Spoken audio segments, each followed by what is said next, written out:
Então, para quem está em casa, eu passei um vídeo da History Channel, que é uma série que teve, essa série já deve ter mais ou menos uns 10 anos, que é Batalhas da Antiguidade.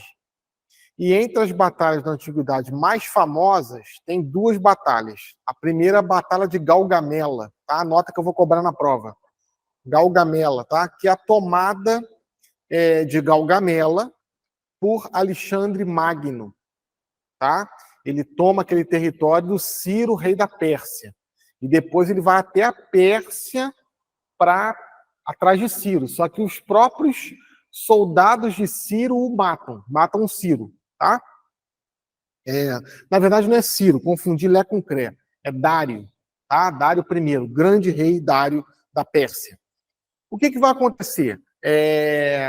A segunda maior batalha da antiguidade é o cerco de Jericó. É a tomada de Jericó. Ontem nós estávamos numa reflexão na universidade, está tendo uma semana, que é a semana do CTH, do Centro de Teologia e Humanidades, dos 750 anos de São Tomás de Aquino. E ontem foram os filósofos falarem, eles estavam discutindo quando que começa a concepção de história. Quando a gente tem essa lógica da história ciência e da história mito, tá? E eu falei um pouquinho que a história é criação de sentido teleológico, tá? Deixa eu botar no quadro para a gente não ficar com dúvida. Não tem. Vou escrever aqui no cantinho, tá? O que é uma coisa teleológica? Teleológica, tá? Não é teologia, não, tá? É teleologia. O que é teleologia? É você contar uma história com um fim / objetivo. Então, por exemplo, a Bíblia é lotada de histórias teleológicas. Por quê? O objetivo é mostrar que Deus é maior que todos os outros deuses. E aí a gente vai ter esse processo de teleologia. A história, por exemplo, de Josué é uma história feita para mostrar que Israel é o maior dos povos porque Deus está com eles. Bruno, foi o judeu que inventou isso? Não, foi o grego. O grego inventou isso. Você, por exemplo, pegar a grande batalha de Termópilas. Já ouviu falar? Batalha de Termópilas? Já? Maria Clara na escola? Batalha de Termópilas? Sabe, Rafaela, Batalha de Termópilas? Se você souber a Batalha de Termópilas, eu te levo para comer aquele risoto que você quer. Batalha de Termópilas. Onde que é a Batalha de Termópilas? É a Batalha dos 300 lá. Tá? O que é Termópilas? Termópilas é um gargalo. Tá? É um gargalo. O exército de Xerxes, tá? Reza a lenda que tinha 500 mil homens, foi contido aqui no desfiladeiro de Termópilas por 300 espartanos. Tá? Claro que não eram só 300 pessoas, eram 300 espartanos. Os espartanos eram soldados profissionais, que desde 8 anos de idade já eram criados para ser soldados. Então eram soldados de elite. Eles conteram o exército de Xerxes aqui no desfiladeiro de Termópilas? Sim, sem dúvida. Seria a mesma coisa nós com a porta ali, né? Vamos colocar que lá fora tem 500 pessoas e aqui dentro tem 20 pessoas. As 500 pessoas que estão lá fora vão ter dificuldade de entrar aqui dentro? Vão. A gente vai colocar um monte de barreira ali, só que, dado determinado momento, a gente não vai aguentar mais. Se você pega o relato grego da Batalha de Termópilas, é um negócio inacreditável. Inacreditável. São os heróis espartanos que contiveram o grande exército de Xerxes. Agora pega os relatos do exército de Xerxes. Tinha um trânsito lá em Termópilas. Depois de 20 minutos, nós matamos todo mundo, marchamos até a Grécia e tacamos fogo em Atenas. O grego vai contar de uma maneira teleológica. Para quê? Para falar que a Grécia é a Grécia. Mesmo perdendo a batalha, nós perdemos de uma maneira valorosa. Perderam nada, foram lá, destruíram tudo, acabou com tudo, mas aí eu vou falar isso. Não, eu vou falar de uma maneira teleológica. Então a história é assim. A história é criação de sentido. Tá? E a história vai também se importar muito como se conta essa história. Gente, quantas vezes vocês foram para a história da escola e o teu professor querido de história meteu o malho na igreja? Quer criar um sentido, né? Quer criar... Pãozinho para mim? Pãozinho de Santo Antônio? Quero não. Tá? Um pouco isso, tá? Vamos avançar. Nós paramos aonde? Aqui, tá? 12 tribos de Israel, tá? Falando um pouquinho, na semana passada nós falamos um pouquinho, não, bastante, sobre o cerco de Jericó. Queridos, não fiquem preocupados com essas coisas bíblicas, tá? Quando a gente entrar um pouco mais nas questões bíblicas, eu vou explicar de uma maneira mais aguda. Hoje a gente vai começar a entender um pouquinho o que são as questões bíblicas e por que as narrativas bíblicas são assim. Espera aí que eu vou pegar um papel aqui para apagar o quadro. Isso. Gente, vocês estão preparados psicologicamente para ter esse conteúdo? Porque esse conteúdo... Opa, muito obrigado. Muito obrigado. Porque, assim, esse conteúdo aqui que eu vou passar para vocês, ele vai mudar completamente, vou falar de novo, completamente a visão que você tem das Sagradas Escrituras.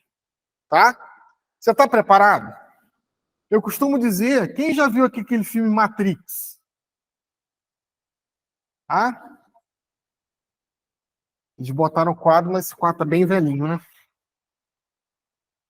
Oi? Oi? Isso, eu passo também na escola, sobre identidade, né? Então, o que acontece? Esse conteúdo é quase um conteúdo de Matrix, por quê? Eu vou oferecer para vocês. Vocês querem a pílula... Você quer a pílula vermelha para descobrir a verdade? Ou você quer a pílula azul para continuar na ignorância? Tá? Porque esse conteúdo é muito interessante, porque você vai ter uma chave de leitura para justamente interpretar a Bíblia, conhecer a Bíblia, é bem legal, tá? Então é o seguinte, vamos lá, vou pegar minhas canetinhas aqui. Então a gente tem Sagradas Escrituras.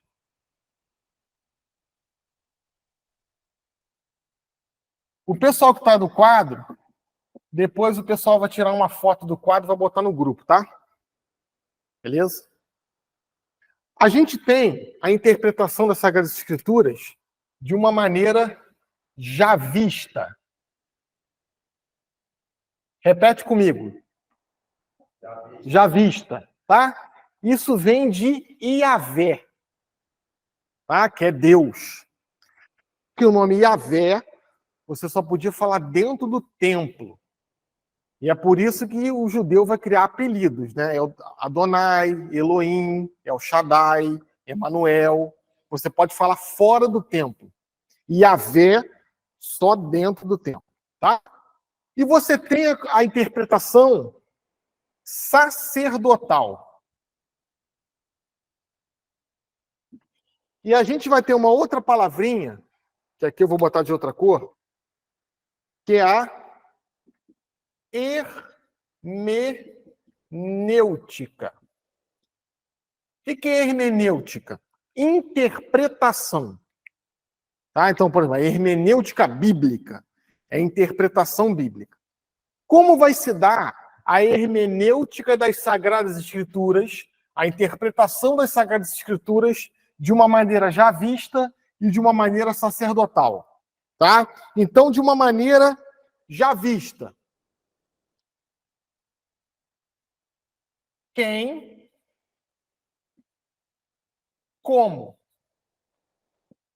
De uma maneira sacerdotal. Quem?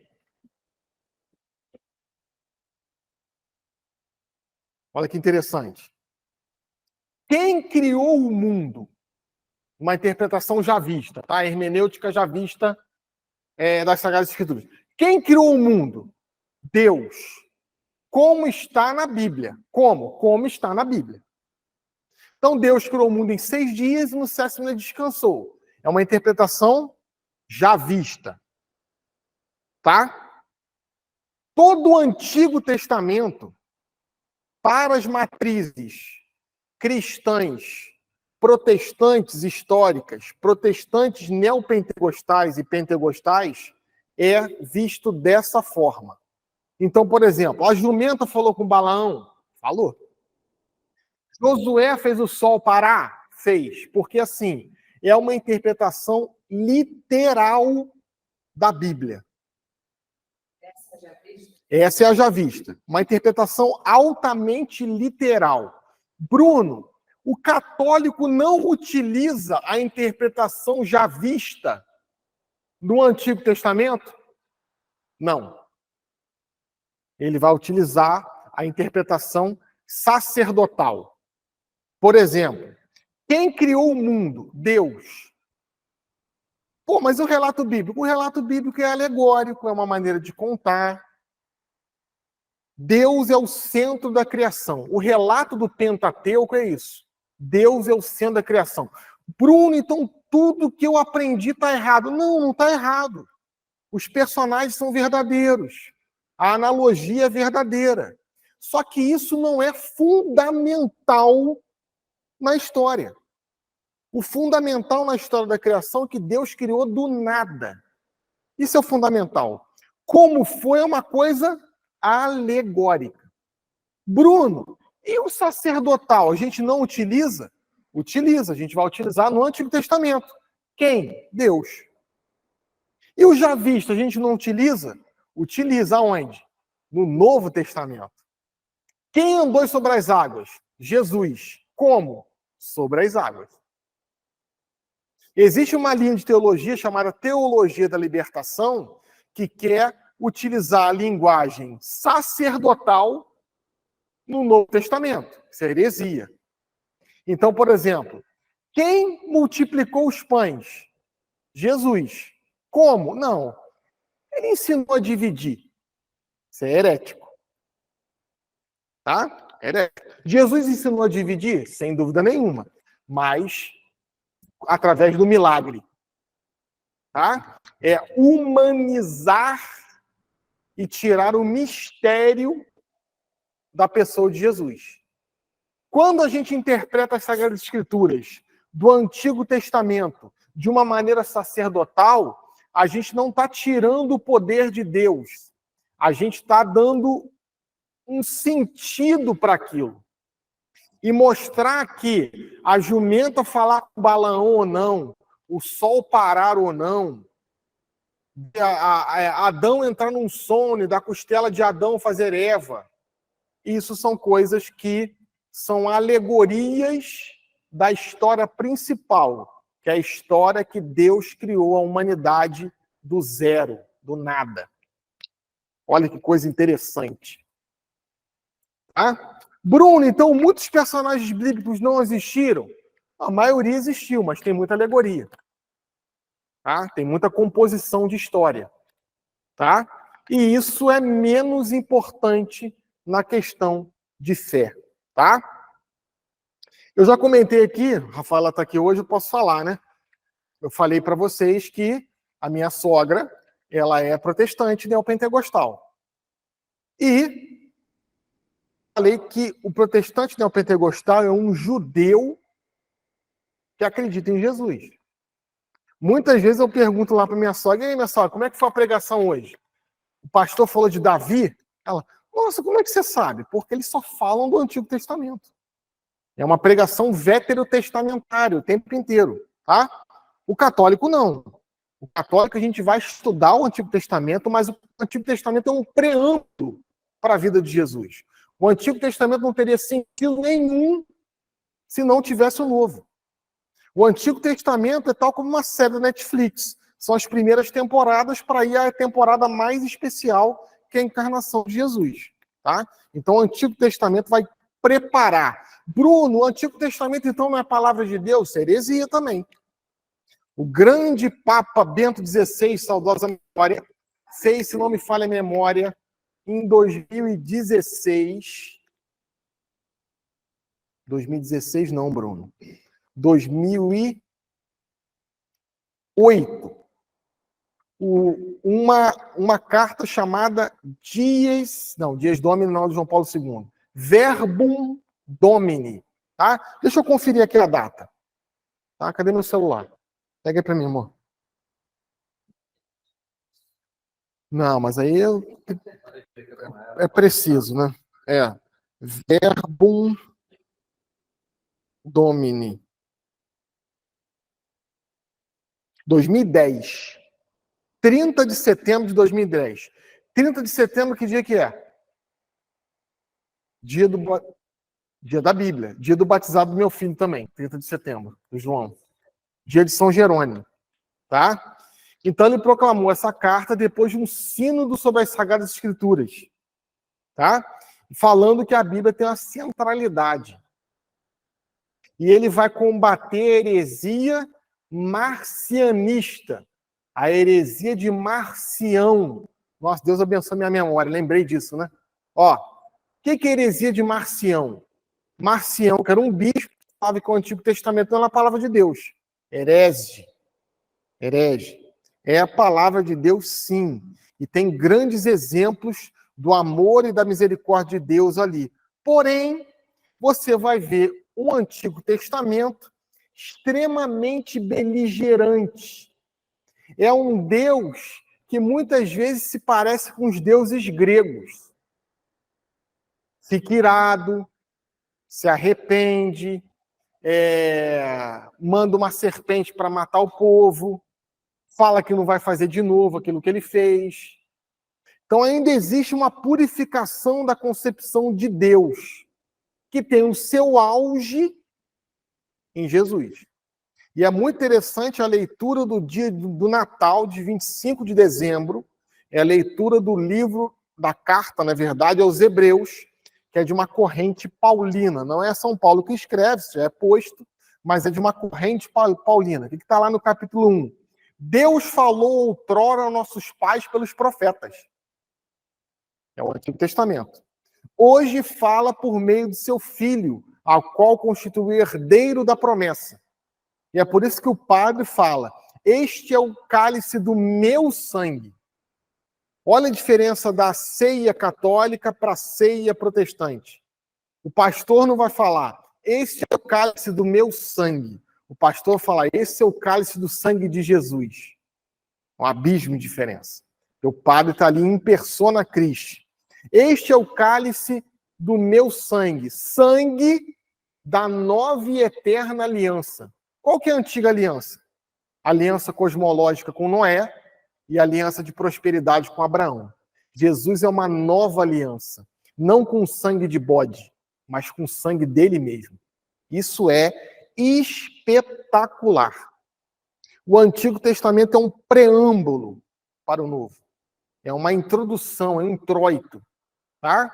Quem não entende o Antigo Testamento não vai contemplar a beleza e a riqueza do Novo Testamento.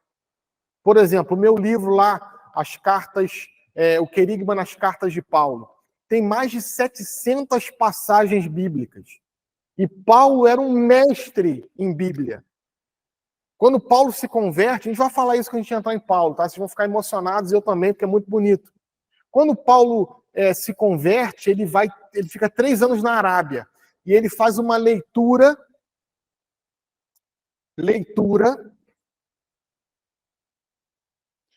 tipológica. O que é uma leitura tipológica, crianças? É você ler o Antigo Testamento à luz do Novo Testamento. Então, tudo que você lê no Novo Testamento, você vai ter a confirmação no Novo Testamento. Tudo que você lê no Antigo Testamento, você vai ler à luz de Cristo. E isso é sensacional. Durante 3 anos. Não. Ele viveu. Paulo é o principal escritor do Novo Testamento. Ele viveu a mensagem de Jesus. Por quê? Jesus se apresenta para ele de uma maneira mística, aproximadamente no ano 34, um ano depois da crucifixão de Jesus, morte e ressurreição. E ele era um judeu de primeira classe. Paulo era um rabi. Paulo era um fariseu. Paulo era um membro do sinédrio judaico. E ele vai começar a encaixar a pessoa de Jesus no judaísmo. E ele vai perceber que Jesus é o novo Adão, que Jesus é aquele que foi predito pelos profetas, mas ele é muito mais do que aquilo. A novidade do cristianismo é que os profetas anunciam o Messias, mas Jesus é muito mais do que o Messias que os judeus queriam. Muito mais. Os judeus queriam um libertador político, Jesus é um libertador antropológico. Infelizmente, o movimento que começou na década de 60, 70 e 80, principalmente aqui em Petrópolis, chamado Teologia da Libertação, roubou esse nome da gente. Roubou. Porque a teologia de Jesus é uma teologia da libertação. Mas não a libertação de um cárcere social apenas. É a libertação da alma. Bruno, mas tem um cárcere social? Lógico. Só que isso é posteriori, isso é depois. Jesus é o Cristo total. Isso é muito bonito, gente. Muito bonito. Tá vendo como é que as aulas vão indo para um crescente? Vocês estão gostando agora? Quando a gente entrar na pessoa de Jesus, vocês vão cair para trás. Tá? Agora é só uma introdução. É só um preâmbulo. E aí as coisas vão começar a fazer sentido. Porque é tal como um jogral, tá? Você não consegue ler se você não sabe ler. Primeiro você aprende a ler. E aí a gente vai primeiro contemplar o Antigo Testamento para ver a magnitude da pessoa de Jesus, como ele vai completar completamente, com a redundância, o quebra-cabeça que falta no Antigo Testamento, tá? Paulo é o cara que vai fazer isso primeiro, tá? Paulo é o primeiro grande teólogo da igreja, tá? Vamos lá. E aí o que vai acontecer? Isso é muito interessante na história de Israel. Depois, se vocês quiserem, eu posso indicar um livro sobre a história de Israel, um livro bem robusto. Claro que o grande escritor sobre a história de Israel, você que está em casa, é Flávio Josefo, tá? Que é um judeu que vai falar, inclusive, sobre a pessoa de Jesus. Claro que ele não vai falar que Jesus é Deus, porque ele é judeu, né? O que vai acontecer? Eles vão entrar nesse território e eles vão começar a copiar as práticas da gente daquele território. É interessante que o livro de Deuteronômio surge exatamente quando isso começa a acontecer. Você pegar, por exemplo, Deuteronômio 18:4, eu sei de cabeça. Quando entrares na terra que o Senhor teu Deus te dá, não te porás a fazer as práticas abomináveis da gente daquela terra. Isso é Moisés falando. Que não ache em teu meio pessoas que façam passar o filho ao fogo, ou se deia a necromancia, ou a adivinhação, ou a astrologia. Moisés está prescindindo que esses caras de um outro território vão se corromper. Interessantíssimo. Só que eles ganham também em administração de governança. Antes, a sociedade judaica não era uma sociedade, era uma sociedade patriarcal. Quem era o patriarca? Abraão, Isaac, Jacó, Moisés, Josué. Então tinha um patriarca, tinha um líder, tinha como se fosse um ayatolá islâmico, um líder político, religioso e militar numa mesma pessoa. Só que quando eles entram nos territórios, eles percebem que existe uma outra administração. E eles começam a copiar. E aí a gente começa a entrar na era dos juízes. Quem são os juízes? É justamente essa pessoa que vai ser um sacerdote, um presidente, um rei e um governante militar. Ele vai ser um general que vai acumular o exército, a governança e a religião em uma pessoa só.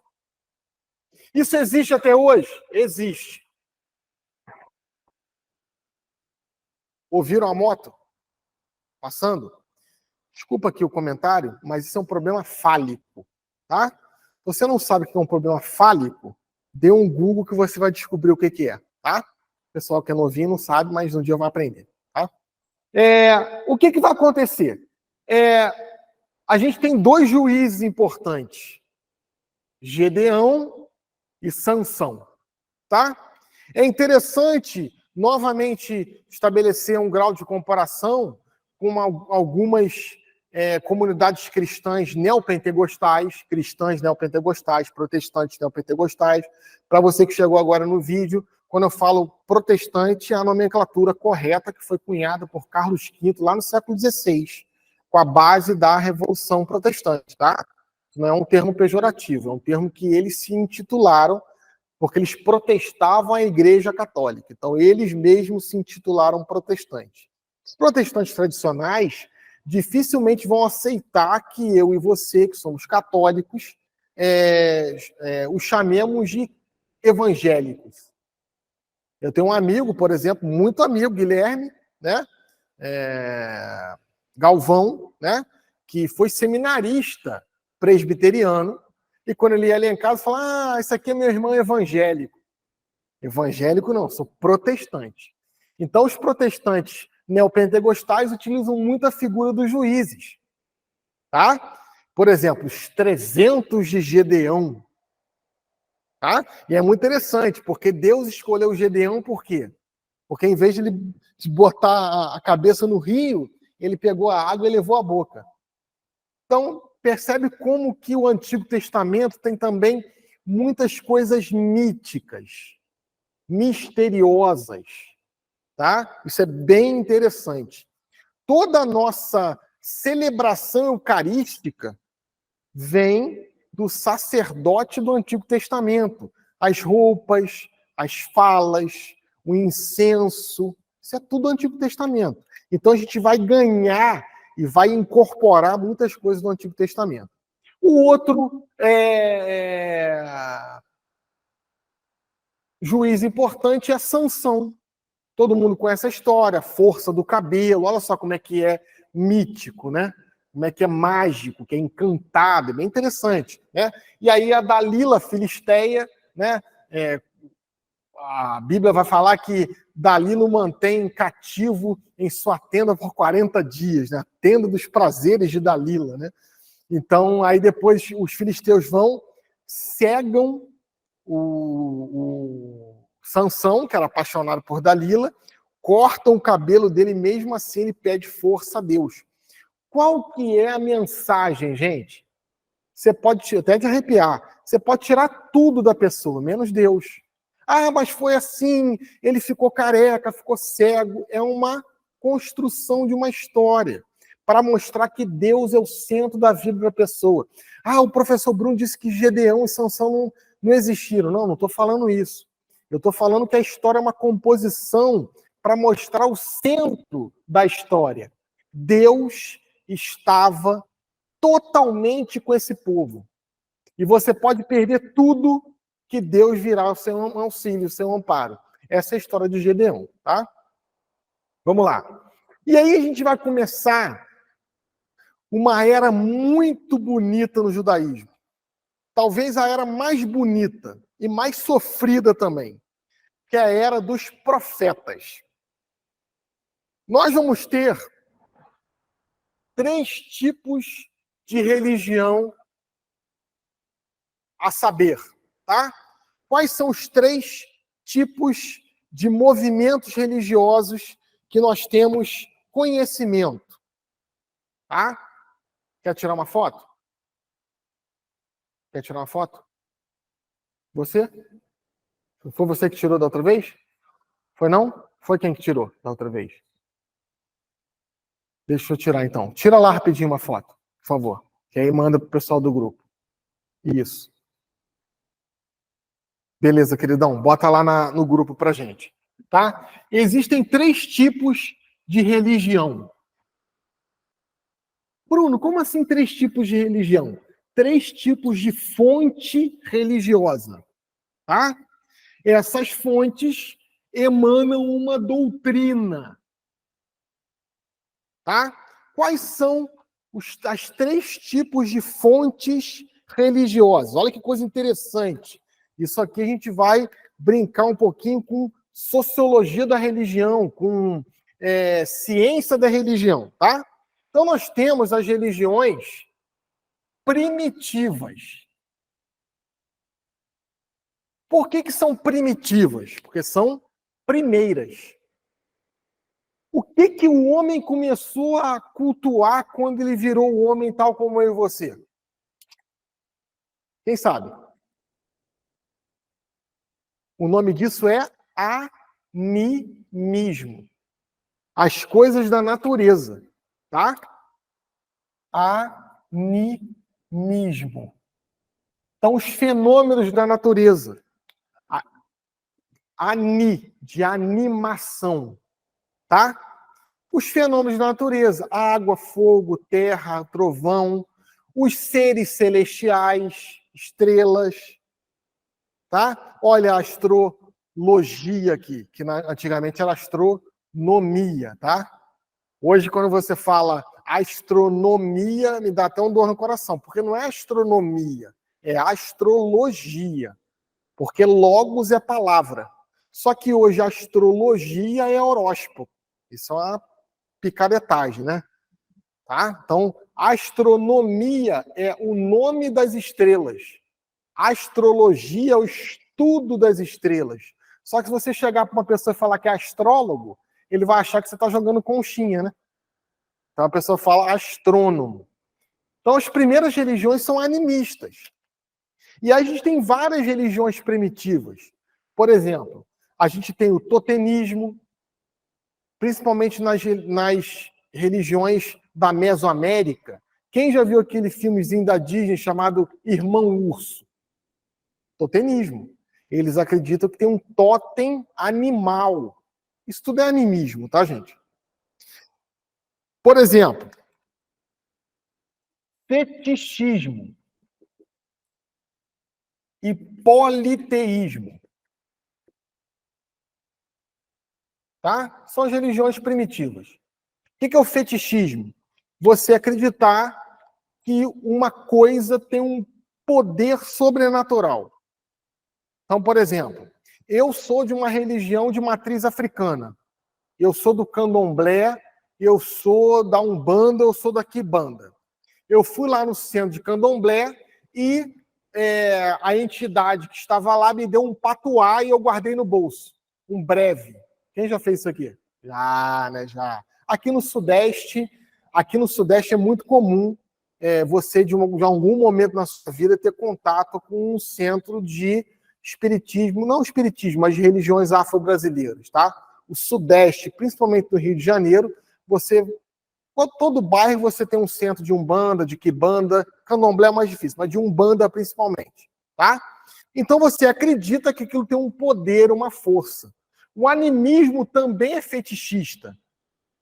Por exemplo, pedra. Eu tenho uma pedrinha aqui que vai energizar a casa. Por exemplo, vou botar uma ferradura, eu vou botar uma espada de São Jorge cruzada, eu vou botar um pouquinho de sal. Isso tudo é fetichismo. Bruno, mas eu sou católico. E a minha casa é cheia de imagens. Eu posso estar cometendo fetichismo? Pode. Se você for uma pessoa ignorante, você pode estar cometendo. A igreja não ensina isso.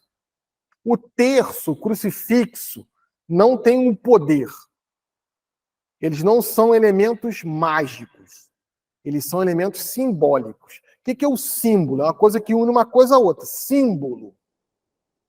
Então, o símbolo vai te remeter a uma realidade. E essa realidade é uma realidade palatável. Cristo morreu. Uma pedra não te une a lugar nenhum. Então, é um fetiche.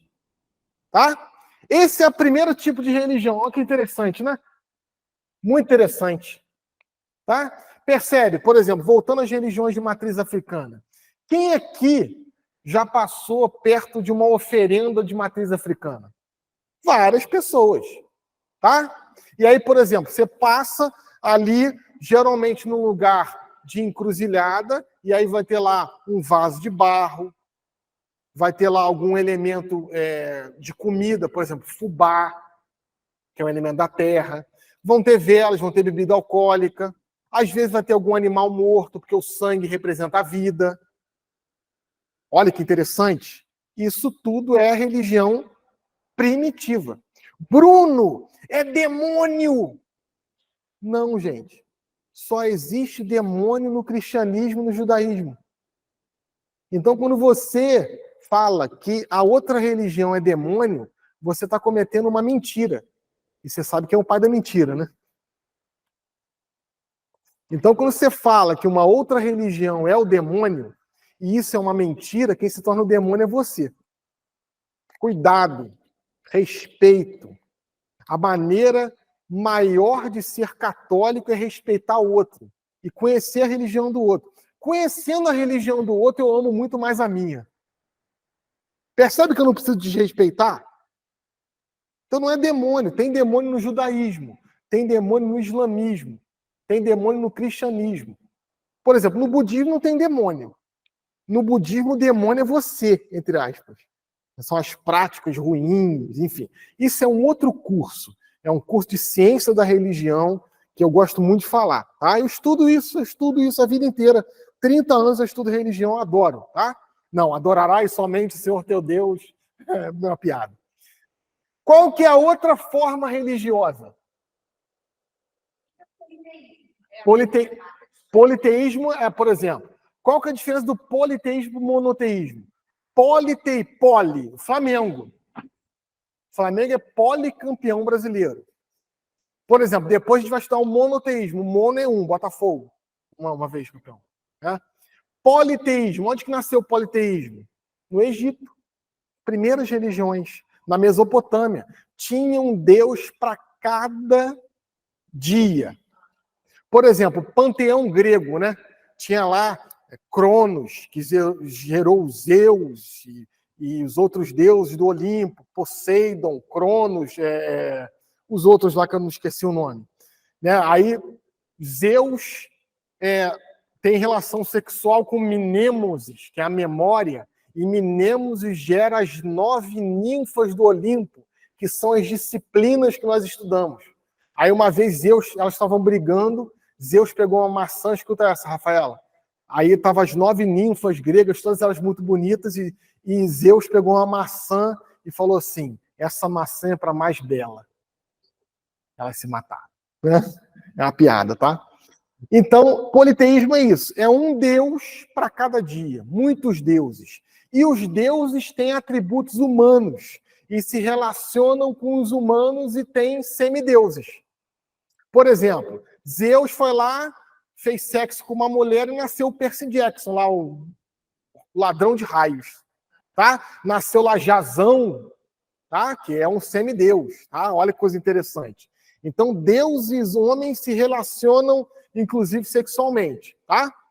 Qual é o segundo bloco das religiões? Religiões sapienciais. Ah, olha que coisa interessante. Se essa religião primitiva tem isso como base, da onde que vem as fontes? Da onde que vem a fonte do animismo? Da onde que vem a fonte do fetichismo e do politeísmo? De um escrito? A fonte é o quê? Os antepassados. A fonte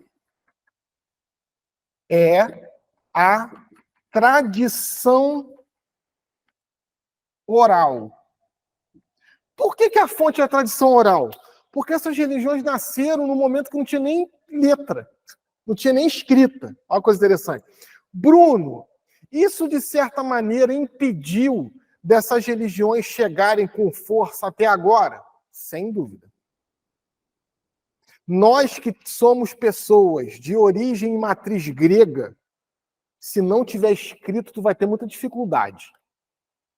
Tá? Por exemplo, no final, nós vamos fazer uma bela cerimônia aqui, vamos fazer um belo jantar, vamos chamar o reitor da faculdade vai entregar um papel para você, que é o seu diploma. Se eu falar para você, você terminou o curso, parabéns. Não, eu quero diploma. A nossa querida falou que as filhas estão fazendo medicina, né? Mas já terminou a medicina, há 10 anos de medicina. Aí, no final, o reitor fala assim, parabéns, você está formada. Tá, mas cadê meu CRM? Não, acredita em mim, você está formada. Então, nós trabalhamos para ter um papel. Aqui não. Aqui isso não existia. Aqui era um mistério.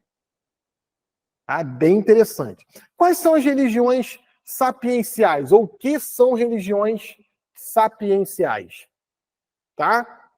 Nós temos a fonte das religiões sapienciais. Fonte são pessoas iluminadas. Olha que coisa interessante. Então a gente tem, por exemplo, Lao Tse, o taoísmo. Ele recebeu uma iluminação e ele formulou uma doutrina. Nós temos Buda. Ele recebeu uma iluminação e nós temos uma doutrina. Nós temos o confucionismo. Confúcio recebeu uma iluminação e fundou o confucionismo. Aqui são mais práticas sapienciais que religião. Nenhuma religião sapiencial vai se determinar a religião, tá? Quem determina que elas são religiões são pessoas que olham de fora, porque elas têm tudo para ser religião. O que tem que ter para ter religião, tá? Tem que ter doutrina, tem que ter ética, tem que ter comunidade, tem que ter rito e tem que ter oração. Tá? Bruno, as religiões primitivas são religião de acordo com esse prisma? Não. De acordo com esse prisma, são práticas religiosas. Por quê? Porque para aquele crivo ali, tem que ter livro. Não tem livro, não é religião. Claro, para quem está na internet, eu peguei um critério de avaliação do que é religião. Tem vários critérios, tá? Então tem que ter doutrina, ética, comunidade, rito e oração. Tem aquilo ali, é religião. Bruno, então a Igreja Católica admite que existem outras religiões? É claro. Só que é mais interessante, qual que é a explicação que a Igreja dá? Todas essas manifestações religiosas prepararam para a manifestação religiosa por excelência, que é Jesus. E aí a gente vai ter duas palavrinhas em grego. Logos espermatikos. Olha que lindo o grego, tá? Anota.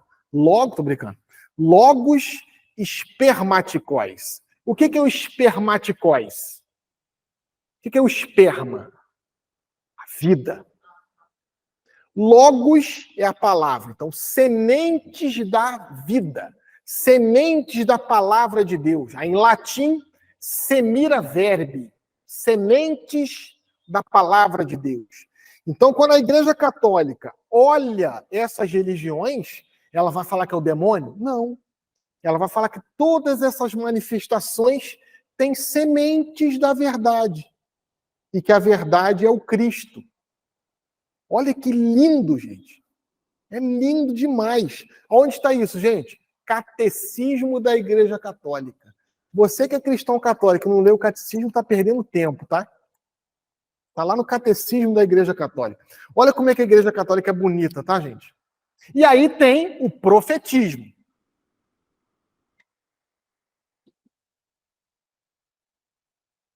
Profetismo. E as pessoas iluminadas. Percebe que aqui é um grupo coletivo, né? Aqui é uma tribo, aqui são pessoas, os antepassados. Ali não, é individualizado. O profetismo também é um pouco assim, tá? Mas ele é diferente. Eu vou ter que apagar para poder explicar o que é o profetismo, porque eu me empolgo. Tá vendo como é que o quadro é importante?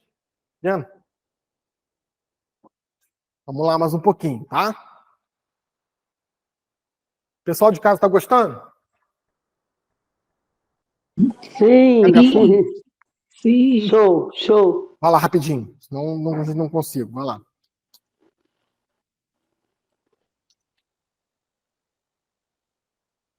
A Rafaela, eu vou tirar o mandato dela de ajudante, porque... Né, Rafaela? Tá tudo ótimo. Vamos lá. Isso é muito legal.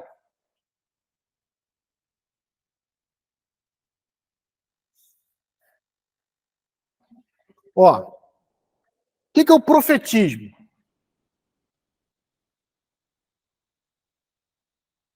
Nós temos 3 religiões proféticas. Qual é a primeira religião profética? Judaísmo. Oi. Acho que não. Judaísmo. Quem é o profeta do judaísmo?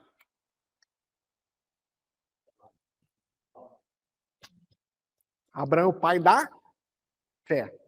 Quem é o cara que pega o judaísmo e cria uma religião? Boa. Por quê? Porque ele escreve, ele sistematiza. Tá? Então, Moisés. Como é que... Moisés, tá certo? Deu branco aqui. Isso. Como é que funciona o profetismo? Moisés é Deus? Moisés é a mensagem? Moisés é o mensageiro. Tá? Isso é interessante quando eu falo do querigma. Querigma vem da palavra grega kerix, que significa o portador da mensagem. Mesmo que mensageiro, tá? Se você for para o latim, a palavra kerix vai se virar arauto. É interessante quando Paulo volta da primeira viagem missionária com... Quem vai para a primeira viagem missionária de Paulo? Não leram o meu livro, né? Barnabé. Eles chegam para os apóstolos e falam: vede quantas coisas fez em nós o Senhor, mostrando que ele não é nada, ele é só uma voz. E isso vai estar lá também na voz de João Batista, né? Eu sou uma voz que ecoa no deserto. É fantástico. Gente, a Bíblia tem milhares de conexões. Vamos lá. Moisés. Como é que funciona o profetismo? Deus, um Deus monoteísta, um Deus que é diferente das outras criaturas, um Deus que não é igual às outras criaturas, mas é fonte de todas as outras criaturas, um Deus que não é criado, porque entra o princípio da não contradição de Aristóteles. Eu não posso ser ao mesmo tempo Cadeira ou Bruno, ou eu sou Cadeira, ou eu sou Bruno. Esse é o princípio da não contradição de Aristóteles. Se eu fosse Cadeira, eu não seria Bruno. Newton vai pegar isso e vai estabelecer as leis de Newton. 2 corpos não ocupam o mesmo espaço. Então, se Deus criou, ele não pode ser criado. Interessante, né? É a perguntinha da catequese. Professor! Não, aí é outra coisa. Calma, filha. Aí é trindade. Ele é todo Deus. Quando eu falo Deus, é as 3 pessoas da trindade. Tá? O Deus do Antigo Testamento é sempre as pessoas da trindade, tá, gente? E vão estar sempre unidas. A gente vai ter isso no relato criacional. Por exemplo, façamos o homem. 2 pessoas. Façamos o homem à nossa imagem. E não foi assim. Eu fiz o homem à nossa imagem. É a trindade, filhana. Todo ato criacional é um ato da Trindade. Porém, as pessoas da Trindade vão ter protagonismos e espaços da história humana temporal diferentes. Deus criou, a humanidade se perdeu, o Filho salva e o Espírito Santo vivifica. Nos lembra aquilo que o Filho falou. É um ato só, porém, dividido em 3 momentos, assim podemos dizer, históricos. Bruno, não tem como explicar, não, é um mistério. É um mistério, não tem como explicar. Tá? Deus manda um zap para o profeta. O profeta fala, escreve a um povo. Tá? Moisés, tire as sandálias dos pés, porque o lugar que você está é santo. Eu vi a opressão do meu povo no Egito. Deus falou para Moisés, que falou para o povo. Percebe que que Moisés não é mensagem. Moisés é um mensageiro de uma mensagem. Moisés porta uma mensagem que não é dele. Vamos lá. Qual é outra religião profética? O Islã. O Islão. Tá? Quem é o profeta? Maomé. Interessantíssimo. Deus falou para Maomé? Não. Deus mandou o arcanjo Gabriel. O arcanjo Gabriel é o mesmo que falou com Maria. O islamismo tem elementos do judaísmo, tem elementos do cristianismo. É bem interessante. Deus mandou o arcanjo Gabriel falar com Maomé. Só que Maomé era analfabeto. Maomé ditou para o seu sogro, para o seu genro Ali. E Ali escreveu o Corão. Não confunda Ali com Alá, tá? Tá? Ó, então, Maomé, Deus falou, tá? Para Maomé. Maomé falou para Ali, tá? O Eli, e ele escreveu o Corão. E aí temos o cristianismo. Eli ou Ali, tanto faz. O cristianismo é diferente de todos os outros movimentos proféticos. Por quê? Deus envia uma mensagem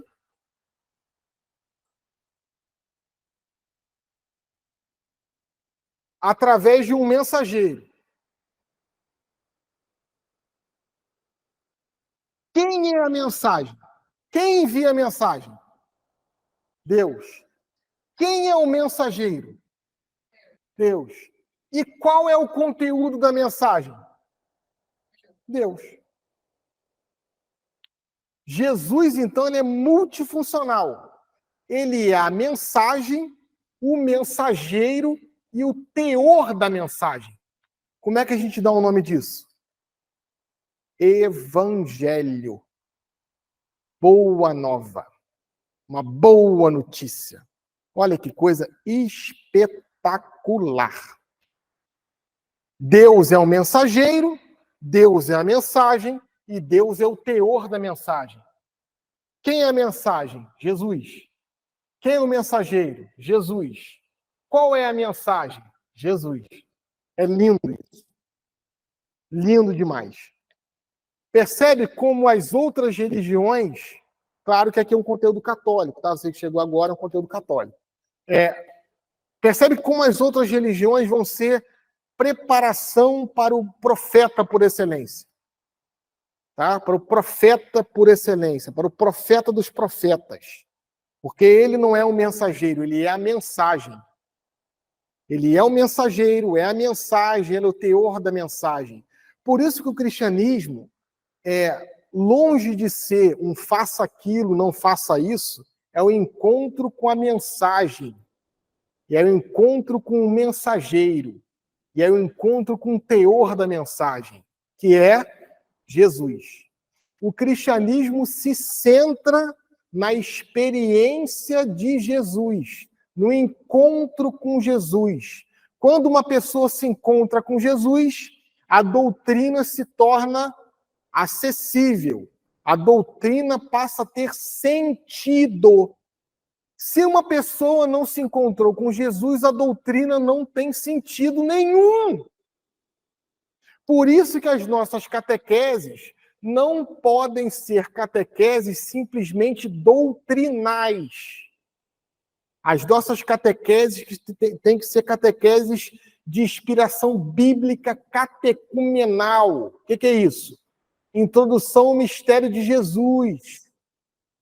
Uma pessoa que ama Jesus, ela vai entender a doutrina. Para quem não ama Jesus, a doutrina é o quê? Um fardo. Então, quando você pregar a fé para alguém, não pegue regras e preceitos. Pregue o amor. E aí, quando uma pessoa ama a doutrina, se torna maravilhosa, porque a doutrina passa a ser um caminho de amor, de salvação. Olha que lindo, gente. Isso é lindo demais. Tá? E aí vai começar o profetismo judaico. A gente vai ter aqui a vocação do primeiro grande profeta, a vocação de Samuel. Samuel estava lá com o profeta Natã. Natão não. Daqui a pouco eu lembro. Isso. Eli, na verdade. E aí, Samuel, fala que eu te escuto. E aí ele passa a ser o profeta. Samuel vai ungir o primeiro rei de Israel. Por quê? O povo queria um rei. Porque os povos que ele invadiram tinham reis. O primeiro rei de Israel é Saul. É um grande rei. Só que ele desobedece Deus, porque Deus manda ele queimar os despojos de guerra. E ele não queima. Exatamente como Josué fez. Josué não entrou e matou todo mundo? Saul não queria. Saul falou, não, vamos deixar os boizinhos aqui, vamos deixar os ourinhos aqui. Não queimou, tá? Se corrompeu. Depois Deus manda ungir Davi. Essa história é belíssima. Belíssima. Tá?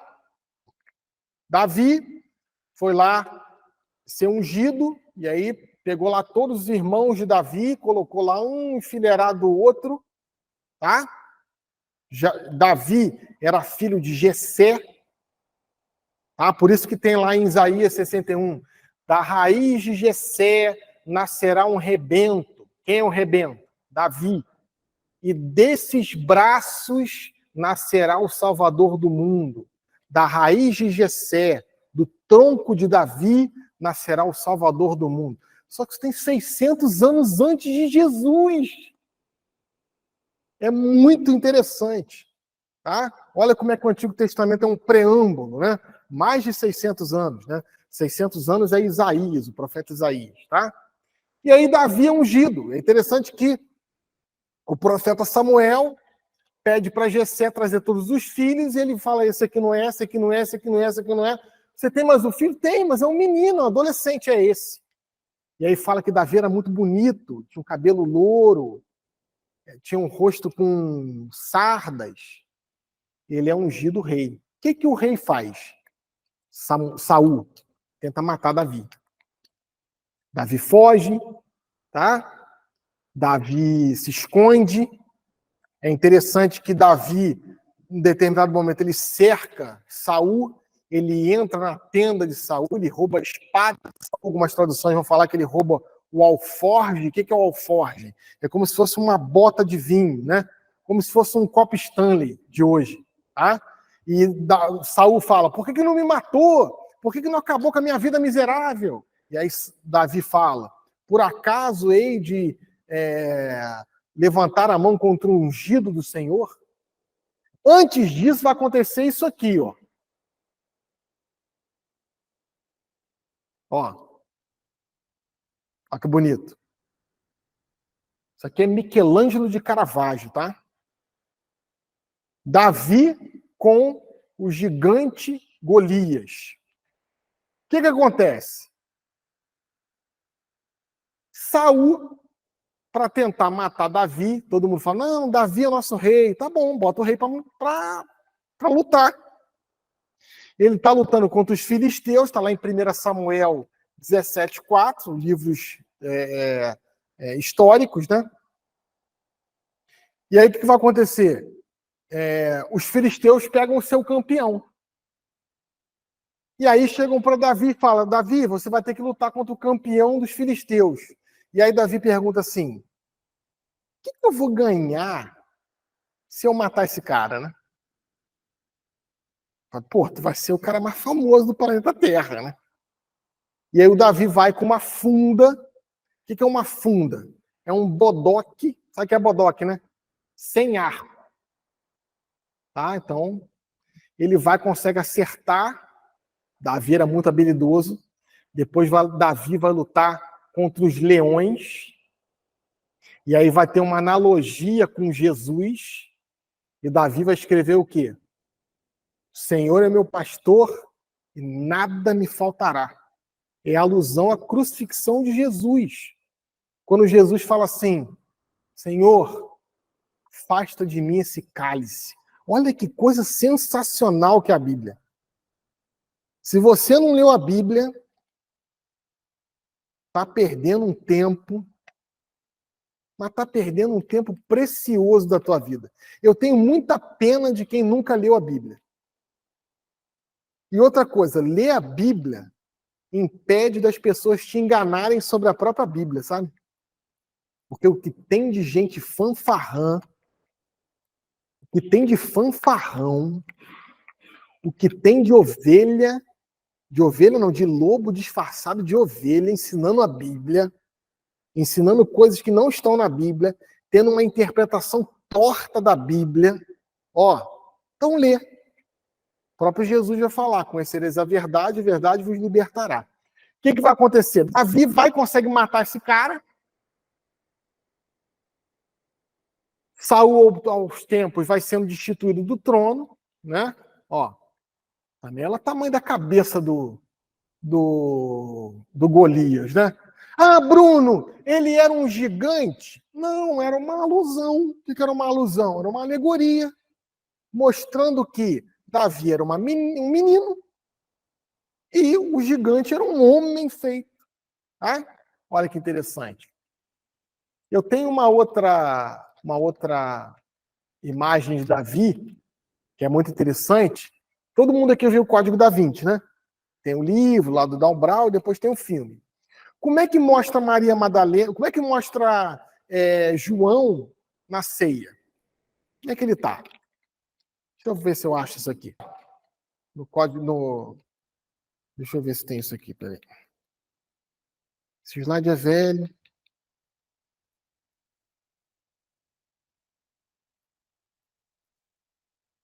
Acho que não está aqui. Não, peraí, eu quero ver outra imagem.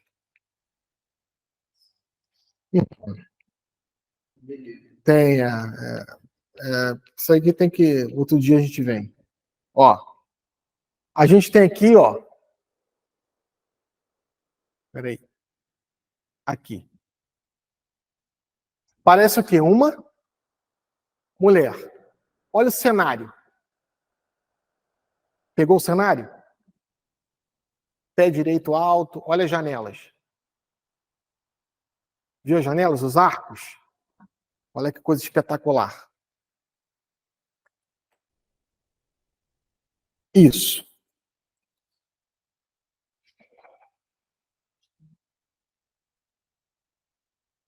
Eu acho que está nesse slide. Tomara que esteja. Ah, está aqui, está aqui. Olha que legal. Gente, isso aqui é o quê? Uma mulher ou um homem?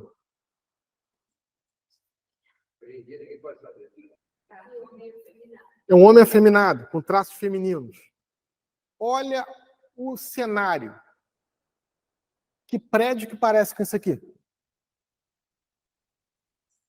Prédio da UCP.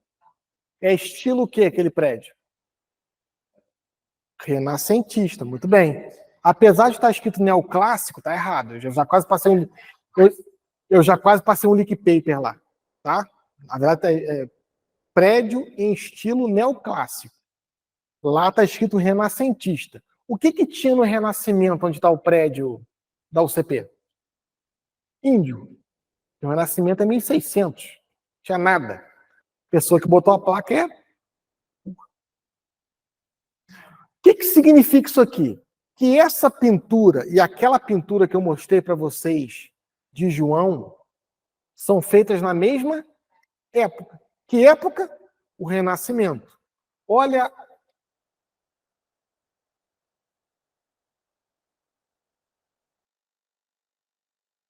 João representados como pessoas amorfas, assexuadas. Por quê? O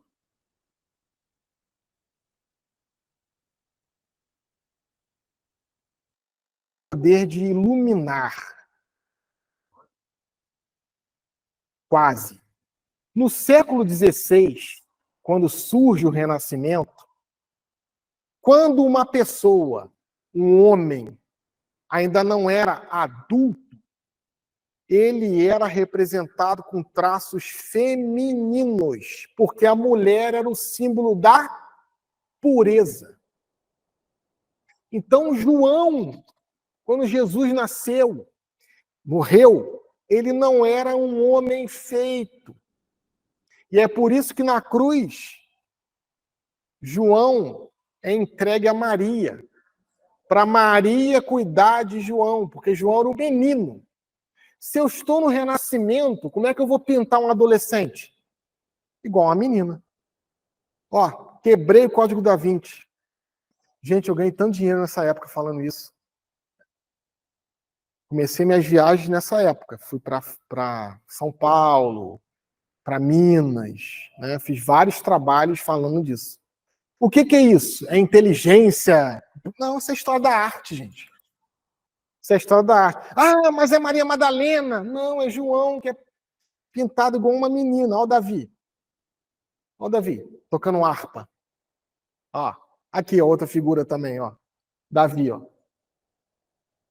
Uma menina. Olha que interessante. Ah, então não era Maria Madalena? Não, não era Maria Madalena. Ah, mas Pedro tá com a faca para matar Maria Madalena? Não, Pedro tá com a faca. Há uma alusão ao Malco, que ele vai cortar a orelha. As pessoas não sabem história da arte e dão pitaco, né? Por isso, gente, que sempre quando eu vejo alguma coisa assim da religião, né, eu ando sempre com um papel higiênico perto, né? Porque eu sei que vai sair alguma besteira, eu já estou preparado, né? Papel higiênico, vocês sabem o que limpa, né? Enfim. Ah, olha só que interessante. Olha a diferença de Saul para Davi. Tá? Porque Saul é um homem feito. Vamos lá pegar o quadro do Leonardo da Vinci. Vamos ver se está aqui ainda. Espera aí.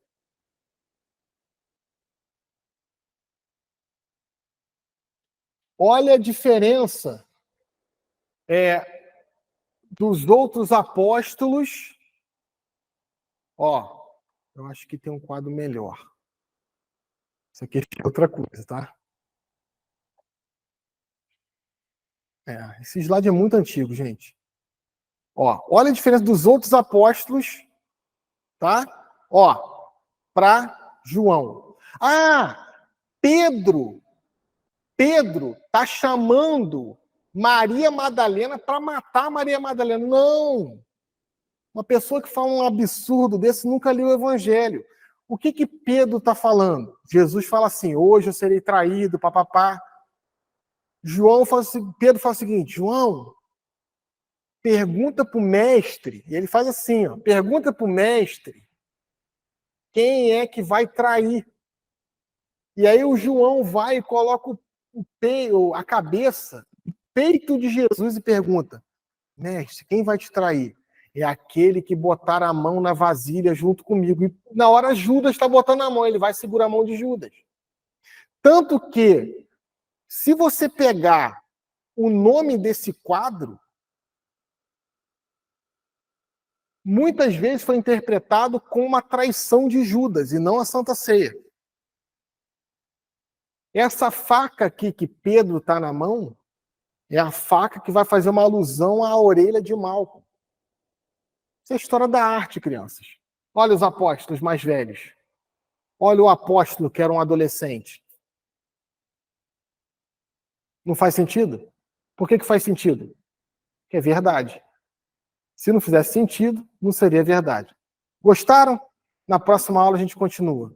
Glória ao Pai, ao Filho e ao Espírito Santo, como era no princípio, agora e sempre. Amém. Amém.